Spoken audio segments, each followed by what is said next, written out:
어떤 사실이 이치에 맞지 않는 것을 모순이라고 합니다. 창모자, 방패 순자인데 이 말의 유래는 다 아시죠? 어떤 사람이 창과 방패를 늘어놓고 팔면서 이 창은 어떤 방패도 다 뚫을 수 있습니다. 선전을 하더니 그 다음에 방패를 들고서는 이 방패는 어떤 창도 절대 뚫을 수 없습니다. 선전을 했어요. 그 말을 듣는 어느 노인이 물었습니다. 여보시오, 그러면 그 창으로 그 방패를 찌르면 그 방패가 뚫린다는 말이요, 안 뚫린다는 말이요? 이 말에 장사하던 사람은 아무 말도 할 수가 없었습니다. 자기가 한 말이 그 자체로 모순이기 때문입니다. 모순이라는 것은 이처럼 서로 맞지 않는다는 의미이기 때문에 좋은 의미로 사용되는 경우를 찾기가 힘듭니다. 이번 정부 발표는 완전히 모순투성이야. 저 사람의 말과 행동은 늘 모순이야. 이거 다 안 좋은 의미죠. 자, 그런데 우리나라 사람들에 대해서 한국 사람들은 모순이 가득하다, 모순적 특성을 지닌다, 이런 식으로 평가하는 사람들이 의외로 많다는 사실 아세요? 우리나라 사람도 그렇고 외국인도 그렇습니다. 우리나라는 벌써 말부터 반대되는 개념을 합쳐놓은 경우가 많아요. 시원섭섭하다. 이게 시원하다는 감정하고 섭섭하다는 감정하고는 서로 합쳐질 수 없는 것인데 우리는 서로 합쳐서 한 단어를 만들고 그리고 실제로 또 그런 감정을 지녀요. 여러분, 시원하면서도 섭섭할 때 있죠. 그런 경우 있다니까요. 그래서 어느 영국 기자는 한국인이라는 책을 쓰면서 한국 사람들은 좋으면서도 싫고 기쁘면서도 슬픈 이런 모순적인 감정을 지닐 때가 많다 평가하기도 했습니다. 언젠가 언급했던 것 같은데 엇비슷하다고 할 때 엇은 어긋난다는 말이고 비슷은 같다 또는 닮았다는 말입니다. 이 닮았다는 것과 닮지 않았다는 것은 서로 반대되는 개념인데 우린 둘을 합쳐서 한 단어를 만들어요. 아마 이런 단어는 세상에 없을 겁니다. 여러분, 말이 이렇다는 것은 실제 삶도 그러하다는 반증이에요. 왜냐하면 말은 문화를 대변하게 돼 있거든요. 맞아요. 우리는 서로 반대되고 충돌하는 것들이 하나로 합쳐질 수 있다고 여길 때가 많습니다. 일을 급하게 진행할수록 철저히 하기는 힘들어요. 또 안전을 위한 비용을 줄이면 사고 위험은 그만큼 높아지게 돼 있습니다. 이 둘은 서로 반대되는 충돌하는 가치입니다. 그런데 우리는 일을 빨리빨리 급하게 하면서도 철저히 할 수 있다고 생각하고 안전을 위한 비용을 지불하지 않으면서도 안전할 수 있다고 여길 때가 많습니다. 대형 사고가 그래서 일어나는 것 아닐까요? 언젠가 말씀드린 것 같은데 어느 사회심리학자가 어쩌다 한국인이라는 제목의 책에서 한국 사람들의 이러한 모순적 특성을 복합유연성이라는 개념으로 규정했어요. 우리 한국 사람들은 선택과 포기를 싫어하기 때문에 둘 다 가지려 한다는 겁니다. 제품 원가를 낮추면 품질은 좋아질 수 없어요. 또 세금을 높이지 않으면 복지는 늘릴 수가 없습니다.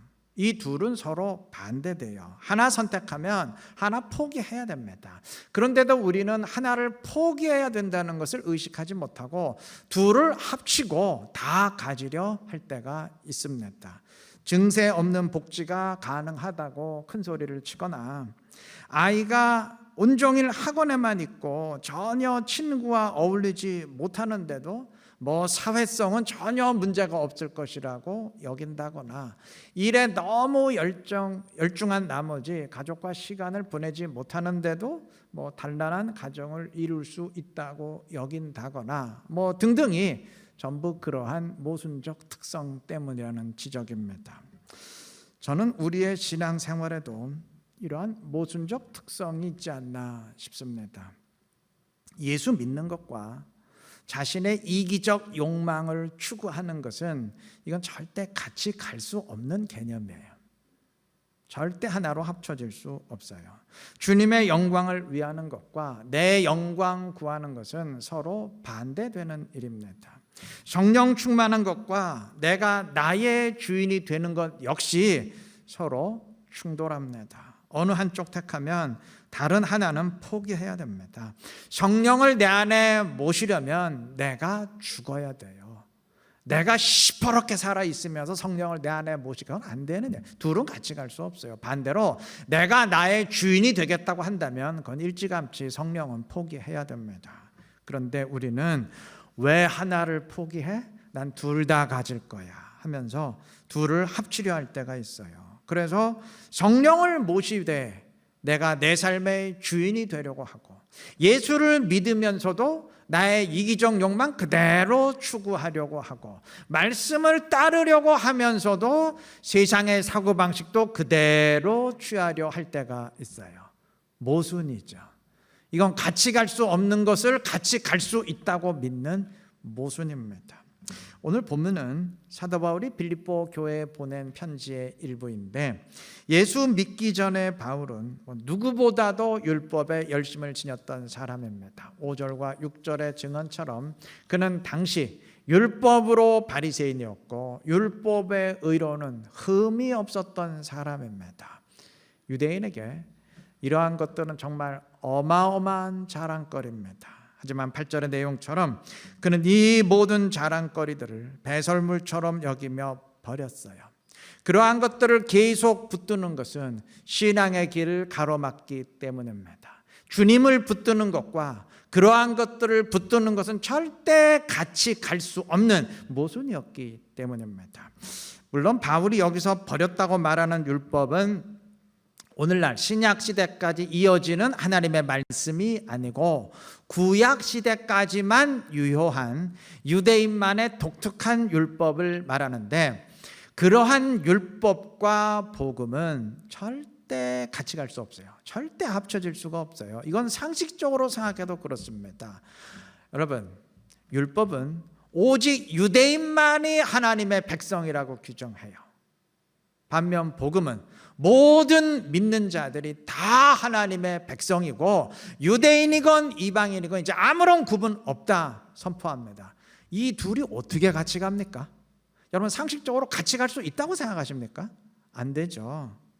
반드시 짐승의 제사를 드려야 된다는 율법과 그런 제사는 필요 없고 그리스도의 십자가 피를 믿으면 된다는 복음이 어떻게 하나로 합쳐질 수가 있어요? 하나 될 수 있다고 믿는 것 자체가 모순이죠.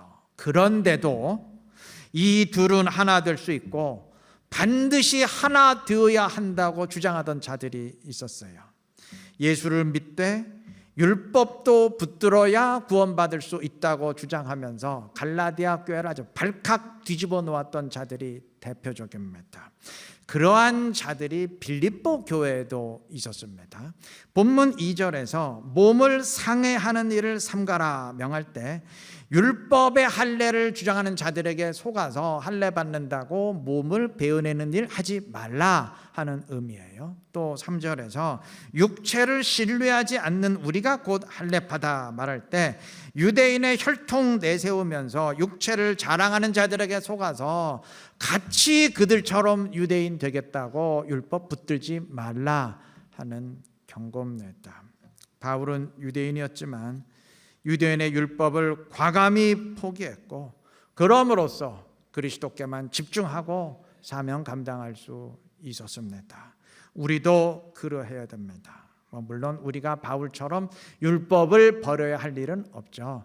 오늘날 그 누구도 율법과 복음은 반드시 합쳐져야 된다 이런 사람은 없으니까요. 그 대신 말씀과 절대 함께 갈 수 없는 세상의 가치관이나 사고방식을 끌어들여서 말씀도 붙들고 말씀에 어긋나는 세상의 가치관도 붙들고 이렇게 합치려 할 위험성은 얼마든지 있어요. 분리해야 됩니다. 둘은 절대 같이 못 가요. 오해하지 마세요. 세상의 모든 사고방식 버려야 된다 지금 그 얘기 아니에요. 그 얘기 아닙니다. 말씀에 어긋나는 말씀과 충돌하는 세상의 사고방식은 반드시 버려야 된다 그 얘기입니다. 둘 다 못 붙든다 그 얘기입니다. 여러분 그거 두 개를 같이 붙들 위험성은 얼마든지 있어요. 정리해야 됩니다. 버려야 될 것 과감히 버려야 됩니다. 합쳐질 수 없는데 합쳐질 수 있다고 믿는 것 자체가 모순이에요. 그 모습 버려야 됩니다. 여러분, 선택과 집중은 기업에만 필요한 게 아니에요. 신앙생활에도 필요합니다. 버려야 될 것 다 버리시고 주님께만, 말씀에만 집중하시기를 바랍니다. 그래서 표대를 향해 달려감으로써 주님의 이름을 높이고 주님의 영광 충만히 드러낼 수 있는 지혜롭고 복된 우리 모두가 되시기를 바랍니다. 지금까지 우리 한국 사람들에게는 모순적 특성이 있고 신앙생활에 있어서도 그럴 때가 많다 말씀을 드렸는데, 우리의 모순적 특성에 대한 부정적인 시각만 있는 게 아니에요. 이러한 모순적 특성을 우리가 지닌 세계적인 경쟁력으로 평가하는 시각도 있습니다. 제가 최근에 모순에 관한 뜻밖의 책을 접하게 되었습니다. 어느 유명한 대학의 경영학과 교수가 이제 올해 출판한 책인데, 책 제목 자체가 뜻밖의 한국이고 이러한 부제가 붙어 있어요. 전 세계가 놀란 한국식 모순 경영의 힘. 모순이 세계적인 힘이 된대요. 저자의 논지를 한마디로 말하면 우리 한국 사람들이 지닌 모순적 특성이 기업 경영에 적용되면서 아주 유래를 찾기 힘든 폭발적인 에너지를 만들어낸다는 겁니다. 여러분, 빨리빨리 일을 하면서 철저하게 하기는 힘들어요. 급하게 서두르면서 은근히 끈기 있게 하기는 힘듭니다. 그런데 정말 빨리빨리 하면서도 철저하게 해낸다면 어떨까요? 급하게 하는데도 은근히 끈기 있게 할 줄 안다면 어떨까요? 이거 어마어마한 경쟁력 되지 않겠어요?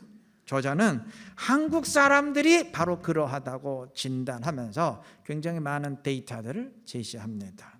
우리에겐 서로 반대되는 것들이 공존하는 모순적 특성이 있는데, 그러한 특성이 기업 경영에도 투영이 돼서 다른 민족들이 갖지 못한 아주 한국식 경영의 힘을 만들어낸다는 진단입니다. 우리나라 사람들의 빨리빨리는 참 우리가 봐도 대단해요. 여러분, 새벽에 택배 도착해 있는 나라도 우리 말고 또 있을까요? 저도 급하면 저녁에 신청하거든요. 그러면 새벽기도 나오는데 벌써 와 있어요. 제가 놀랍니다. 어떻게 이렇게 빠르지?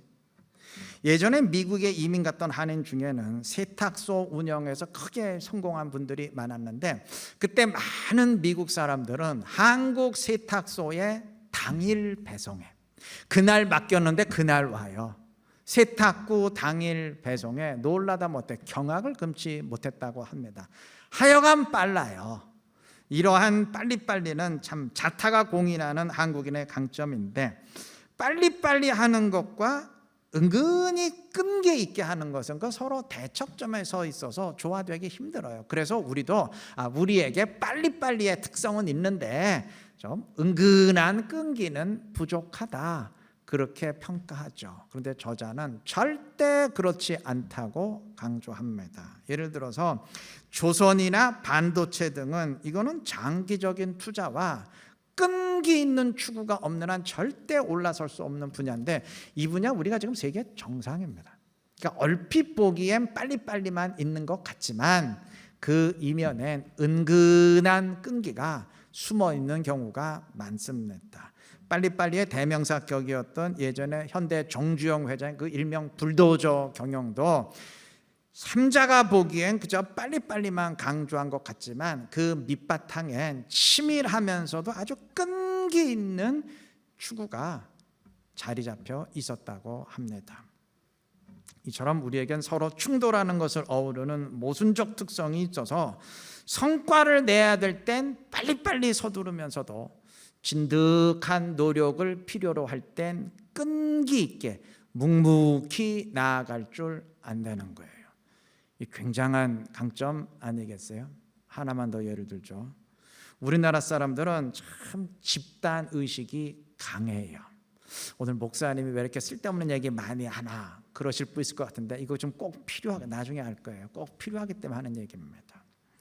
참 집단의식 강해요. 월드컵 축구한다고 세상에 일시에 수십만 명이, 그 억지로 동원한 것도 아니잖아요. 많게는 수백만 명이 거리에 쏟아져 나와서 응원하는 나라도 아마 우리나라밖에 없을 겁니다. 예전에 전 세계를 놀라게 했잖아요. 또 우리나라 사람들은 내가 속한 공동체나 조직에 대한 소속감이 강해서 그 공동체의 목적 달성을 위해서 자신의 희생을 마다하지 않는 경우가 많아요.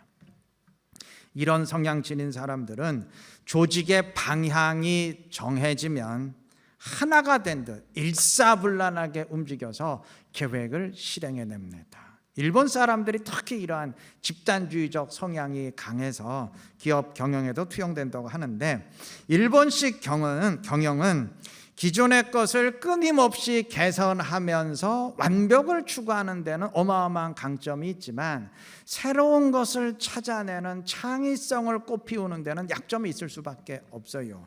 세상은 점점 창의성을 요구하는 시대로 바뀌어가고 있는데, 창의성은 집단이 강조되고 개인이 함몰되는 집단주의 속에선 절대 꽃피우기 힘들고, 개인의 자유로운 생각과 개성을 격려하는 개인주의 속에서만 발현될 수 있습니다.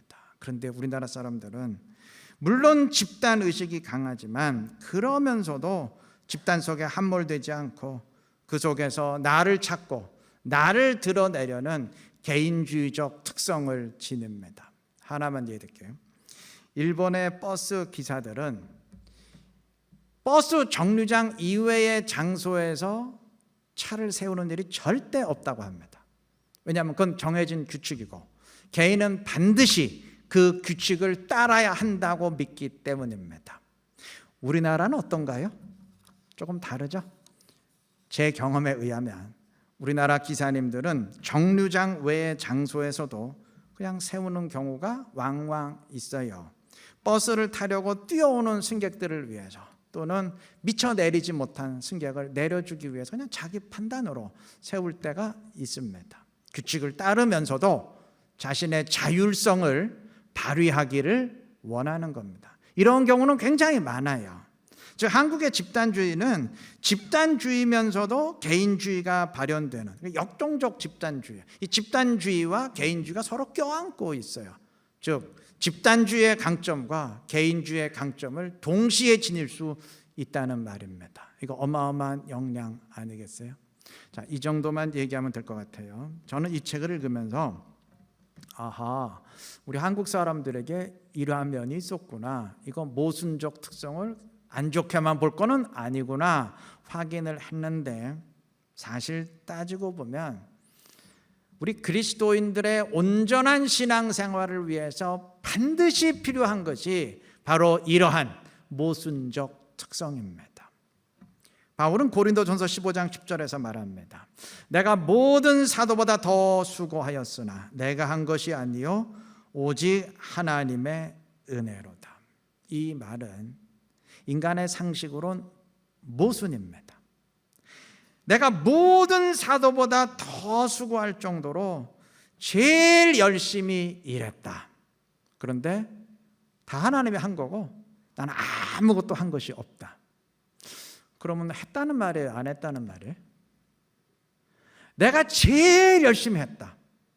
근데 난 아무것도 안 했다. 이게 말이 되나요 지금? 모순이죠. 모순이에요. 그런데 이게 신앙입니다. 우리 그리스도인들에게는 반드시 이러한 모순적 의식이 있어야 됩니다. 인간의 능력으로는 결코 한 영혼도 구원해낼 수 없어요. 그건 인간의 능력으로 안 되는 일입니다. 사람이 구원하는 것 아니에요. 그런데 우리는 영혼 구원을 위해서 최선을 다해서 힘을 기울이며 전도해야 됩니다. 즉 절대 못하는 일인데 최선을 다해야 됩니다. 모순이죠. 맞아요. 신앙은 이러한 모순입니다. 아까 개인주의와 집단주의를 제가 설명드렸는데, 그리스도인들은 철저한 집단의식 지녀야 됩니다. 나 홀로 신앙생활이란 결코 있을 수 없어요. 왜냐하면 우리는 다 한 몸을 이루는, 그리스도의 몸을 이루는 지체이기 때문입니다. 누구는 심장이고 누구는 손이고 누구는 발이고 이게 기능만 다를 뿐이지 다 한 몸에 속해요. 그런데 만약 어떤 성도가 뭐 심장인데 나는 몸과 상관없고 분리해서 나 혼자 살겠다. 그 심장이 몸과 분리하면 그 몸 어떻게 되죠? 만약에 손과 발이 난 몸과 상관없이 나 홀로 살겠다. 그럼 어떻게 되나요? 여러분, 심장 멈추면 발도 멈추죠. 손도 멈춥니다. 함께 죽게 돼 있어요.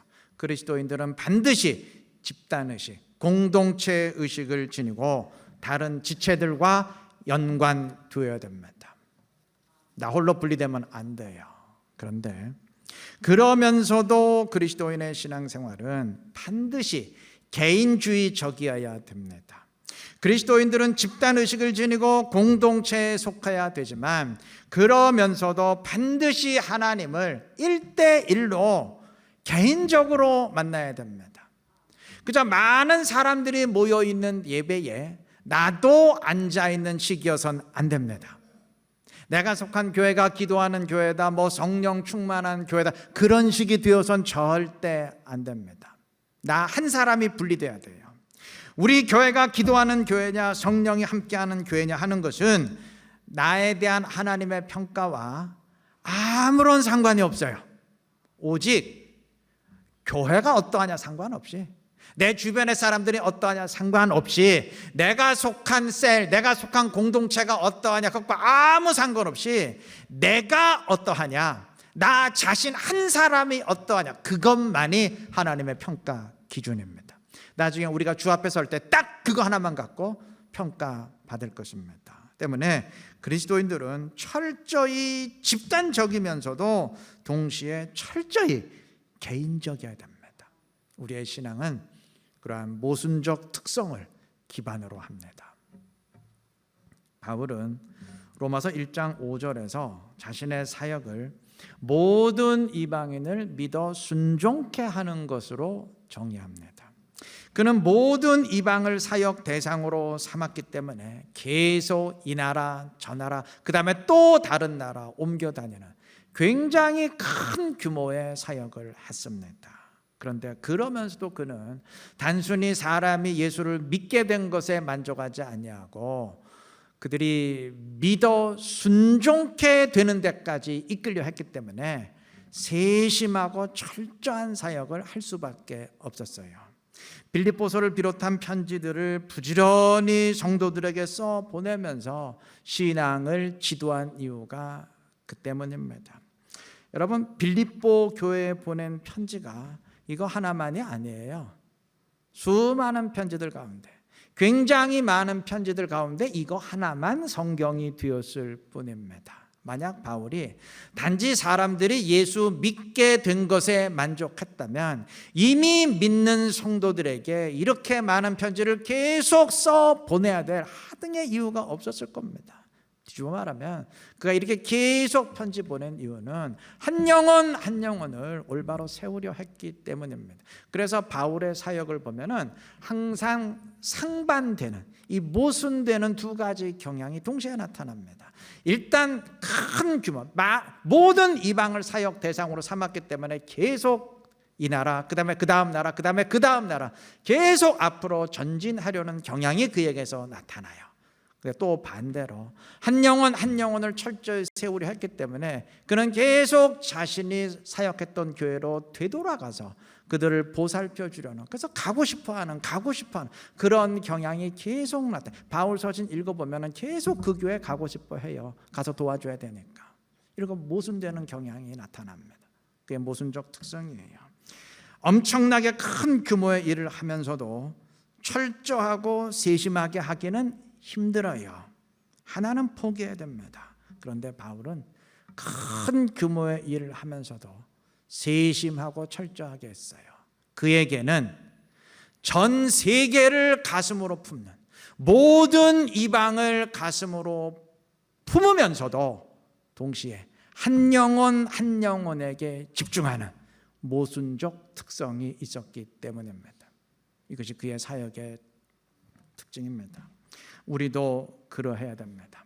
한 영혼 한 영혼을 살리는 데 집중하면서도 동시에 온 세상을 마음에 품고 주님의 선교에 동참하는 모순적 특성이 있어야 됩니다. 그것이 온전한 신앙입니다. 오늘 말씀의 제목이 버려야 할 모순, 붙들어야 할 모순입니다. 전반부에 말씀드렸던 그 잘못된 모순들 다 버리시기를 바랍니다. 그리고 우리가 꼭 붙들어야 될 모순들 반드시 붙드시기를 바랍니다. 그래서 주님의 뜻에 합당한 온전한 신앙으로 주님의 뜻을 이루고 주님의 기쁨이 될 수 있는 지혜롭고 복된 우리 이루는 게 모든 성도님들 되시길 그리스도의 이름으로 축원합니다.